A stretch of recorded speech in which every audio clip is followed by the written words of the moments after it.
अभिमन्यु अपनी पत्नी दिशा के साथ कुल्लू की घनी पहाड़ियों में बसे हुए झेलमपुर कस्बे में अपने दोस्त आर्यन की शादी में आया हुआ था। अभिमन्यु की पत्नी बहुत खुश थी। आर्यन की शादी के 2 दिन बाद अचानक अभिमन्यु को याद आया कि उन सबका दोस्त अनिरुद्ध शादी में नहीं आया। अभिमन्यु ड्राइंग रूम में बैठा हुआ सबसे बातें कर रहा था। तुम्हारी शादी में आकर बहुत अच्छा लगा आर्यन। दिशा ने तो तुम्हारी शादी को खूब एंजॉय किया।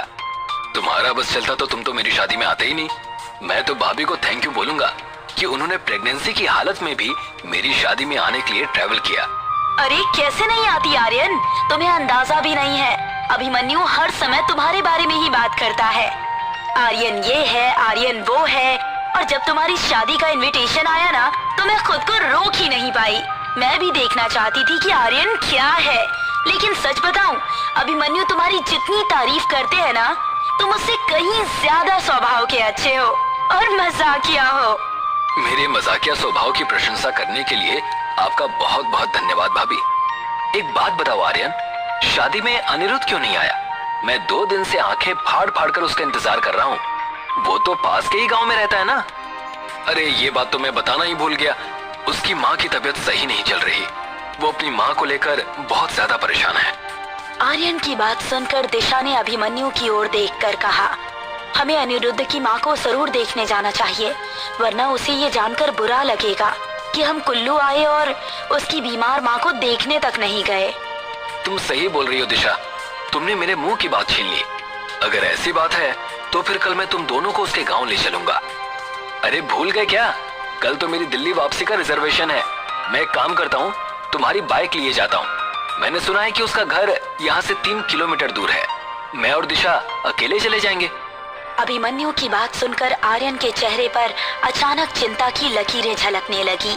आर्यन का डरा हुआ चेहरा देखकर अभिमन्यु बोला, क्या बात है आर्यन, तुम्हारे चेहरे का रंग क्यों उड़ गया? दरअसल बात यह है अभिमन्यु, अनिरुद्ध के गांव से कुछ दूर पहले डायनी का इलाका पड़ता है। भाभी के पेट में 3 माह का गर्भ है और ये एक पहाड़ी इलाका है। तुम दोनों को वहां तक पहुंचते पहुंचते रात हो जाएगी और रात के समय किसी भी गर्भवती औरत का डायनी घाटी से गुजरना मौत को दावत देने जैसा होता है। आर्यन की बात सुनकर अभिमन्यु जोर जोर से हंसने लगा। तुम पागल हो गए हो क्या? दुनिया मंगल ग्रह पर कॉलोनी बनाने की तैयारी कर रही है और तुम अभी भी इन अंधविश्वास भरी बातों पर यकीन करते हो? नहीं अभिमन्यु, ये कोई मजाक का विषय नहीं है। डायनी एक तरह से डायन का ही स्वरूप होती है, लेकिन ये डायन से थोड़ी अलग प्रकार की होती है। डायनी को गर्भवती महिलाओं के गर्भ में पल रहे बच्चे बहुत पसंद होते हैं और वो उन बच्चों को खाने के लिए किसी भी हद तक जा सकती है। मैं इन सब बातों पर विश्वास नहीं करती। मैं एक नए जमाने की लड़की हूँ और मुझे लगता है कि आपको भी इन सब बातों पर विश्वास नहीं करना चाहिए। मैं भी अभिमन्यु के साथ शहर में ही पढ़ा लिखा हूँ भाभी, लेकिन डायन भूत प्रेत इन सब का भी दुनिया में अस्तित्व होता है।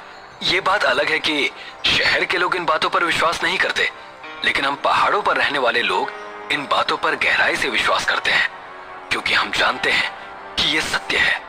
तुम अच्छी तरह से जानते हो आर्यन कि मुझे हमेशा से इन बातों से चिढ़ रही है। मैं इन बातों पर बिल्कुल भी विश्वास नहीं करता। अब मैं तुम्हें कैसे समझाऊं अभिमन्यु? मैं तुम्हें बताना तो नहीं चाहता था, लेकिन लगता है अब तुम्हें बताना ही पड़ेगा। सुनो, अनिरुद्ध का 6 माह का बेटा पिछले कई दिनों से लापता है, और तो और उसके गांव में बहुत सी गर्भवती महिलाओं के गर्भ के बच्चे भी लापता हैं। उस गांव में आज के दिन भी डायनी का प्रकोप जारी है। लोग वहां दिन में भी जाने से घबराते हैं। अब मैं समझा, इसका मतलब ये है कि अभिमन्यु के माता पिता की तबीयत बिल्कुल सही है, लेकिन फिर भी इतनी बड़ी बात हो गई और तुमने मुझे बताया तक नहीं। मैंने तुम्हें ये सोचकर नहीं बताया कि तुम बेवजह परेशान हो जाओगे। अब तो मैं आज ही अनिरुद्ध के घर पर जाऊंगा और अगर उस गांव के बच्चे लापता हो रहे हैं तो गांव वालों को पुलिस की मदद लेनी चाहिए ना कि डायनी वाइनी जैसी बातों पर विश्वास करना चाहिए। सही बोल रहा है, गांव वाले पुलिस की मदद क्यों नहीं लेते? इस तरह से बच्चे अचानक कैसे लापता हो सकते हैं? और अगर यहाँ की पुलिस मदद नहीं कर रही तो फिर तुम लोग मीडिया वालों की हेल्प क्यों नहीं लेते?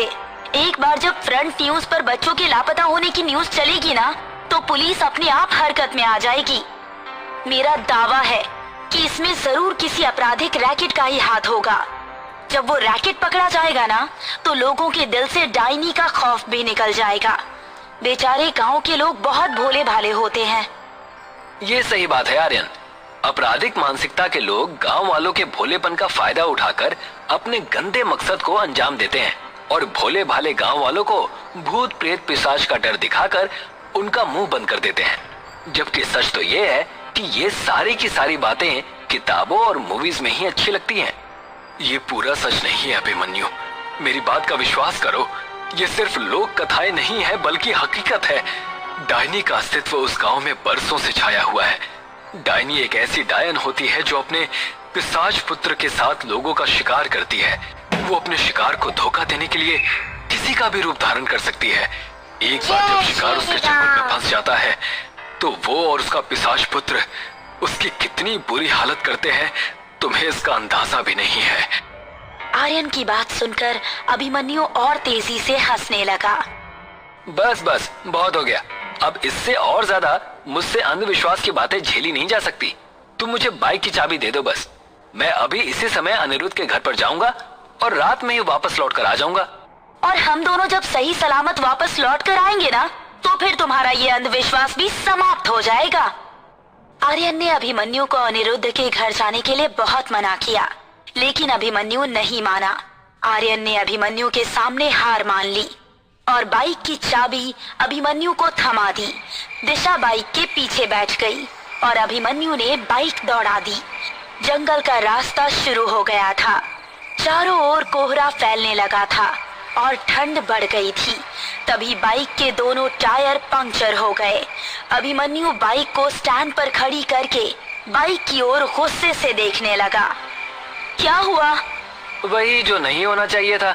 एक तो रात का समय, ऊपर से इस बाइक के दोनों टायर पंक्चर हो गए। टेंशन मत लो, मैं आर्यन को फोन करती हूँ। इतना कहकर दिशा ने अपना मोबाइल फोन निकाल लिया, मगर उसमें नेटवर्क नहीं था। अभिमन्यु भी अपना फोन चेक करने लगा, मगर उसके मोबाइल में भी नेटवर्क नहीं था। वो दोनों रात के सन्नाटे में कोहरे के बीच एक सुनसान जंगल में खड़े हुए थे। तभी अभिमन्यु को अंधेरे में एक साया चलता हुआ नजर आया। कुछ ही देर में वो साया दोनों के करीब आ गया। वो एक बूढ़ी औरत थी जो लाठी पकड़े हुए थी। लगता है तुम दोनों परदेसी हो, रास्ता भटक गए हो क्या? नहीं माँ जी, बाइक के दोनों टायर पंक्चर हो गए हैं और हमारे मोबाइल में नेटवर्क भी नहीं है। समझ में नहीं आ रहा कि क्या करें। रात का सन्नाटा फैला हुआ है बेटा, और ये डायनी का इलाका है। यहाँ जंगली जानवर रात में टहलते रहते हैं। पैदल जाने में तुम दोनों को खतरा हो सकता है। यहाँ से कुछ दूर पर मेरी एक झोपड़ी है। अगर तुम लोग चाहो तो मेरे घर चल सकते हो। डायनी का नाम सुनकर दिशा बुरी तरह चौंक गई। आपका बहुत बहुत धन्यवाद माँ जी। वो बूढ़ी औरत अपनी लाठी लेकर आगे आगे चलने लगी।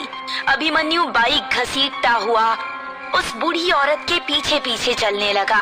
कुछ ही देर में वो दोनों एक झोपड़ी के सामने खड़े हुए थे, जिसके चारों ओर लंबे घने पेड़ ही पेड़ थे और वहाँ भी चारों ओर कोहरा छाया हुआ था।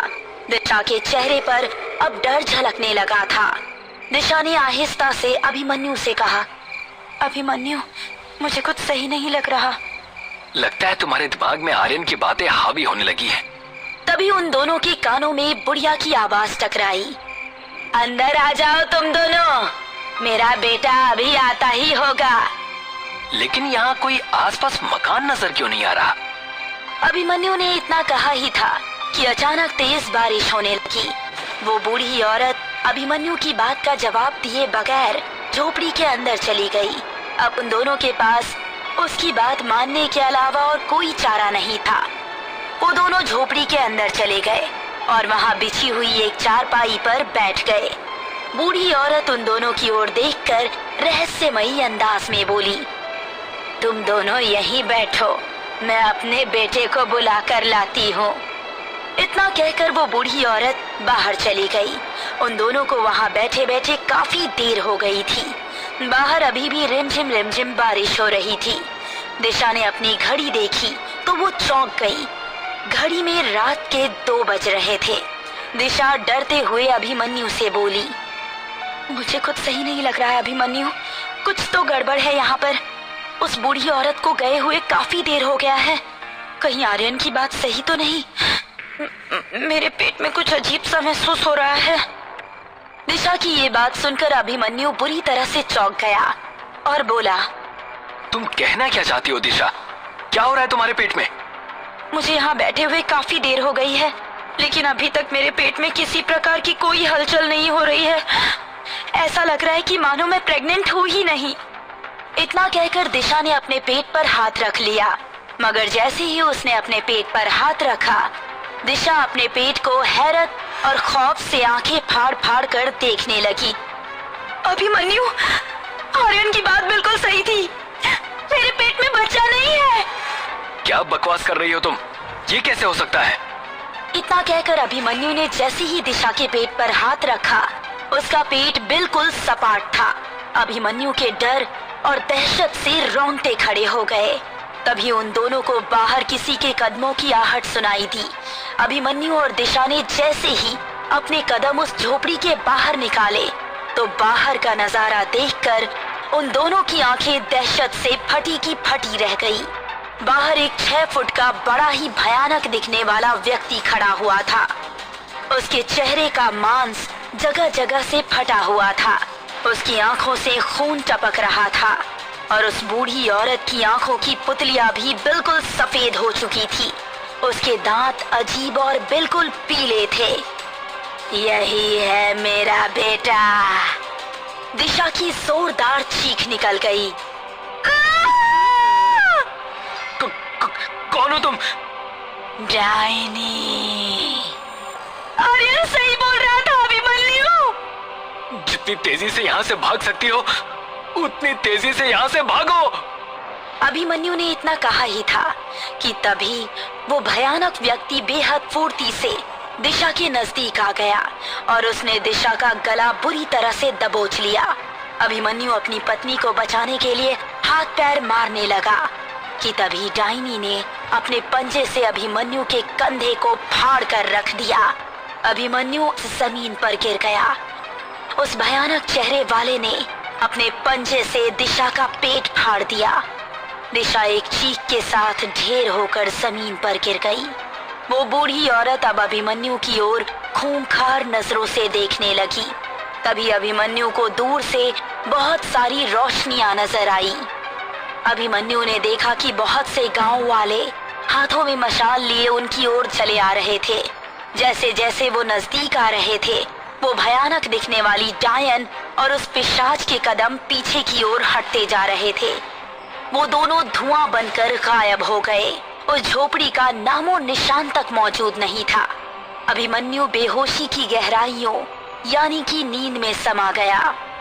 तभी उसके कानों में उसके दोस्त अनिरुद्ध की आवाज गूंजी। वो गांव वालों से बोल रहा था, इसकी पत्नी मारी गई, उठाओ इसको और जल्दी ले चलो यहाँ से। अगली सुबह अभिमन्यु की आंख अनिरुद्ध के घर पर खुली। वो तो अच्छा हुआ कि मेरे पास आर्यन का फोन आ गया था। काफी देर इंतजार करने के बाद भी जब तुम मेरे घर पर नहीं आए तो मैं समझ गया था कि तुम डायनी के जाल में फंस गए हो। मैं तुरंत गांव वालों को जमा करके उसके इलाके में पहुंच गया। बहुत सालों पहले वहां एक बूढ़ी औरत और उसका बदसूरत बेटा रहा करता था। बूढ़ी औरत तंत्र मंत्र करती थी और उसका बेटा इंसानों की बलि लिया करता था। एक रात गांव वालों ने मिलकर उस बूढ़ी औरत के बदसूरत बेटे को मार दिया। वो बूढ़ी औरत अपने जवान बदसूरत बेटे की मौत को बर्दाश्त नहीं कर सकी और उसने गांव वालों से बदला लेने के लिए डायनी की काली तंत्र विद्या का सहारा लेना शुरू कर दिया। डायनी ने प्रसन्न होकर उसके पुत्र को अपना पुत्र बना लिया, पिशाच बनाकर। तब से वो ऐसे ही लोगों का शिकार करती रहती है। अभिमन्यु आंखों में आंसू लिए उसी दिन दिल्ली वापस लौट आया। अभिमन्यु ने फिर दूसरी शादी नहीं की। वो आज भी अपनी पत्नी दिशा को याद करके रोता रहता है।